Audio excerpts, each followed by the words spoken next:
નમસ્કાર દર્શક મિત્રો, @ગુજરાતમાં આપનું સ્વાગત છે। ચૈત્ર વસાવા આમ આદમી પાર્ટીના એક અગ્રણી આદિવાસી નેતા છે અને ગુજરાતના રાજકારણમાં તેમનું કદ ઝડપથી વધી રહ્યું છે। તેઓ મુખ્યત્વે આદિવાસી સમુદાયના હિતોના રક્ષક તરીકે જાણીતા છે અને તેમની રાજકીય કારકિર્દી આદિવાસી અધિકારો અને જમીન સંબંધી મુદ્દાઓ પર કેન્દ્રિત રહી છે। ચૈત્ર વસાવા આદિવાસી બહુમતી ધરાવતા વિસ્તારોમાં ખાસ કરીને દક્ષિણ ગુજરાતમાં નોંધપાત્ર પ્રભાવ ધરાવે છે। પરંપરાગત રીતે ભાજપનો ગઢ ગણાતા આદિવાસી વિસ્તારોમાં ચૈત્ર વસાવા આપના ચહેરા તરીકે એક મજબૂત પડકાર ઊભો કરી રહ્યા છે। તેમણે 2022ની વિધાનસભા ચૂંટણીમાં ડેડિયાપાડા બેઠક પરથી ભવ્ય વિજય મેળવીને પોતાની લોકપ્રિયતા સાબિત કરી હતી। વસાવા આદિવાસીઓના જમીનના અધિકારો, વન અધિકાર અધિનિયમના અમલ અને પૈસા કાયદાના કડક પાલન જેવા મુદ્દાઓ પર સતત અવાજ ઉઠાવે છે। તેઓ આદિવાસી યુવાનોને સંગઠિત કરવામાં અને તેમને રાજકીય પ્રવાહમાં જોડવામાં સફળ રહ્યા છે। ચૈત્ર વસાવા આમ આદમી પાર્ટીના આદિવાસી ધારાસભ્ય તરીકે ગુજરાતમાં આદિવાસી સમુદાયના મુદ્દાઓને મુખ્ય પ્રવાહમાં લાવવા માટે સતત પ્રયત્નશીલ રહ્યા છે। તેમણે ભાજપ સરકાર સમક્ષ વિવિધ સમયે આદિવાસી હિતોને લગતી અનેક માંગણીઓ કરી છે। આપણે તે માંગણીઓ અને તેમનું મહત્વ સમજીએ, જે તેમના રાજકીય એજન્ડાનો અભિન્ન અંગ છે। પહેલી માંગ છે ભીલ પ્રદેશની માંગ। ચૈત્ર વસાવાએ ગુજરાત, રાજસ્થાન, મધ્યપ્રદેશ અને મહારાષ્ટ્રના આદિવાસી બહુલ વિસ્તારોને જોડીને ભીલ પ્રદેશ નામના અલગ આદિવાસી રાજ્યની સ્થાપનાની માંગ કરી છે। આ માંગ આદિવાસી સમુદાયોને તેમની સાંસ્કૃતિક ઓળખ જાળવી રાખવા અને તેમના પોતાના કાયદા અને પરંપરાઓ અનુસાર શાસન કરવા માટે સશક્ત બનાવવાનો છે। આદિવાસી વિસ્તારોમાં વિકાસની ગતિ ધીમી હોવાની અને સંસાધનોનું યોગ્ય વિતરણ ન થવાનો આરોપ છે। અલગ રાજ્ય થવાથી આદિવાસીઓ તેમના સંસાધનો પર વધુ નિયંત્રણ મેળવી શકશે અને વિકાસ યોજનાઓનું અમલીકરણ વધુ અસરકારક રીતે કરી શકશે। ભીલ પ્રદેશ બનવાથી આદિવાસીઓનું રાજકીય પ્રતિનિધિત્વ વધશે અને તેમને પોતાની સમસ્યાઓ ઉકેલવા માટે વધુ સત્તા મળશે। બીજી માંગ વિશે વાત કરીએ, પૈસા કાયદા અને વન અધિકાર અધિનિયમનો કડક અમલ। આદિવાસી વિસ્તારોમાં પંચાયત અધિનિયમ અને વન અધિકાર અધિનિયમનો કડક અને સંપૂર્ણ અમલ કરવાની માંગ। પૈસા એક્ટ આદિવાસીઓને તેમની પરંપરાગત જમીનો, વન ઉત્પાદનો અને જળ સંસાધનો પર સામૂહિક અધિકારો પ્રદાન કરે છે, જ્યારે FRA આદિવાસીઓને તેમના વન અધિકારો અને જમીનની માલિકી સુરક્ષિત કરવામાં મદદ કરે છે। પૈસા એક્ટ ગ્રામસભાને શક્તિશાળી બનાવીને આદિવાસી વિસ્તારોમાં સ્થાનિક સ્વરાજને મજબૂત બનાવે છે, જેનાથી આદિવાસીઓ પોતાના વિકાસ સંબંધિત નિર્ણયો લઈ શકે છે। આ કાયદાઓનો કડક અમલ આદિવાસીઓની જમીન પચાવી પાડવા, તેમના સંસાધનોનું શોષણ કરવા અને તેમના પર થતા અન્યાયને અટકાવવામાં મદદ કરે છે। ત્રીજી માંગ છે આદિવાસી વિસ્તારમાં શિક્ષણ અને આરોગ્ય સુવિધાઓમાં સુધારો। આદિવાસી બહુલ વિસ્તારોમાં ગુણવત્તાયુક્ત શિક્ષણ સંસ્થાઓ, હોસ્પિટલો અને આરોગ્ય કેન્દ્રોની સ્થાપના અને તેમાં સુધારાની માંગ। શિક્ષણ અને આરોગ્ય કોઈ પણ સમુદાયના માનવ વિકાસ માટે પાયાના સ્તંભ છે। આ સુવિધાઓનો અભાવ આદિવાસીઓને મુખ્ય પ્રવાહથી દૂર રાખે છે। ગુણવત્તાયુક્ત શિક્ષણ આદિવાસી યુવાનોને સારી રોજગારીની તકો પૂરી પાડવામાં મદદ કરશે, જેનાથી તેમની આર્થિક સ્થિતિ સુધરશે। સારી આરોગ્ય સુવિધાઓ રોગો ઘટાડવામાં, મૃત્યુદર ઘટાડવામાં અને આદિવાસીઓના જીવન ધોરણમાં સુધારો કરવામાં મદદ કરશે। ચોથી માંગ છે આદિવાસી યુવાનો માટે રોજગારીની તકોનું સર્જન।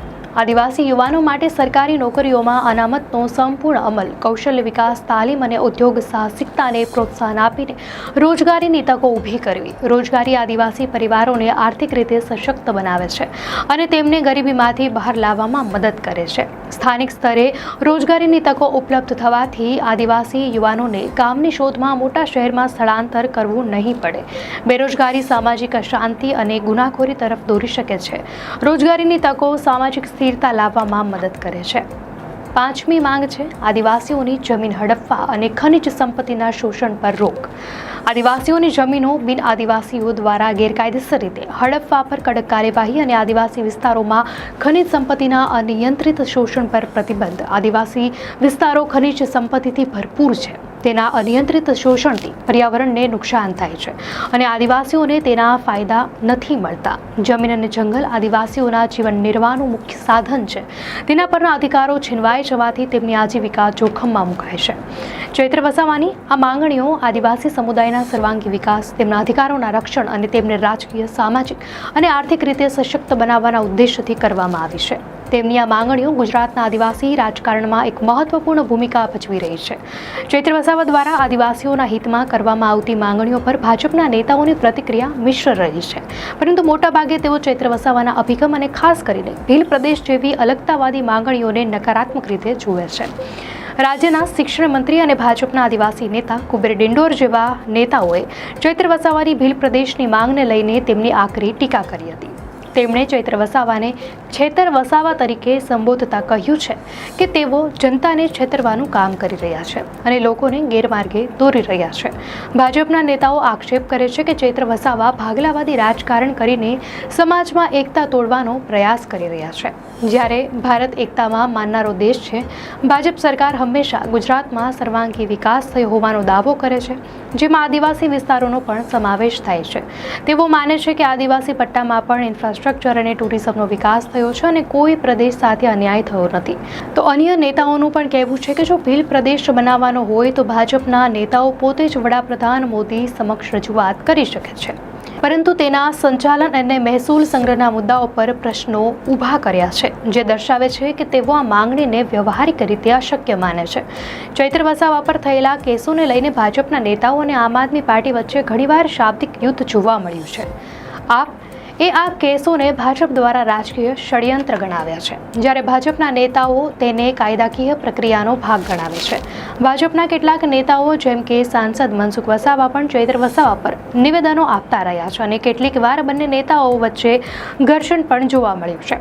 ભાજપના નેતાઓ અને ચૈત્ર વસાવા વચ્ચે ઘણીવાર અંગત આરોપ પ્રત્યારોપ અને શાબ્દિક યુદ્ધ જોવા મળે છે. ખાસ કરીને નર્મદાના ભાજપ સાંસદ મનસુખ વસાવા અને ચૈત્ર વસાવા વચ્ચેની રાજકીય ખેંચતાણ અવારનવાર સમાચારોમાં રહે છે.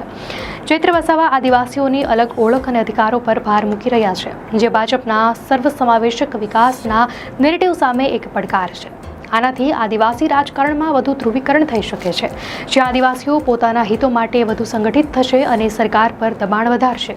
ચૈત્ર વસાવા આપના એક મજબૂત આદિવાસી ચહેરા તરીકે ઉભરી રહ્યા છે. તેમની માંગણીઓ અને તેના પરની લડત આપને આદિવાસી વિસ્તારોમાં વધુ મજબૂત બનાવવામાં મદદ કરી શકે છે, જે પરંપરાગત રીતે ભાજપ અને કોંગ્રેસનો ગઢ રહ્યા છે. જમીન અને વન અધિકારોનો મુખ્ય મુદ્દો ચૈત્ર વસાવા દ્વારા ઉઠાવવામાં આવતા જમીન અને વન અધિકારોના મુદ્દાઓ આદિવાસી રાજકારણમાં કેન્દ્ર સ્થાને રહેશે. સરકાર પર આ કાયદાઓના કડક અમલ માટે દબાણ વધશે અને આ મુદ્દાઓ ભવિષ્યની ચૂંટણીઓમાં પણ મહત્વપૂર્ણ ભૂમિકા ભજવશે. ચૈત્ર વસાવા જેવા યુવા અને આક્રમક નેતાઓ આદિવાસી યુવાનોને આકર્ષિત કરી રહ્યા છે, જેઓ પોતાના અધિકારો માટે લડવા તૈયાર છે. આમ ચૈત્ર વસાવાની માંગણીઓ અને તેના પર ભાજપની પ્રતિક્રિયા ગુજરાતના આદિવાસી રાજકારણમાં એક ગતિશીલ તબક્કો દર્શાવે છે. ભવિષ્યમાં આદિવાસી સમાજની માંગણીઓ વધુ પ્રબળ બનશે અને રાજકીય પક્ષોને તેને વધુ ગંભીરતાથી લેવાની ફરજ પડશે. ઉલ્લેખનીય છે કે ચૈત્ર વસાવા હાલમાં જેલમાં છે. તેમની ડેડિયાપાડા તાલુકા પંચાયતના પ્રમુખ સંજય વસાવાને લાફો મારવાના આરોપસર દાખલ કરવામાં આવેલી ફરિયાદના આધારે 5 જુલાઈ 2025થી જેલમાં મોકલવામાં આવ્યા છે. નોંધનીય છે કે ચૈત્ર વસાવા પર અગાઉ પણ કેસ થયા છે. ખાસ કરીને વર્ષ 2023માં તેમના પર વનકર્મીને મારવાનો આરોપ પણ હતો અને તે કેસમાં તેઓ શરતી જામીન પર બહાર હતા. હાલમાં તેઓ લાફાકાંડ તરીકે ઓળખાતા કેસને કારણે જેલમાં છે.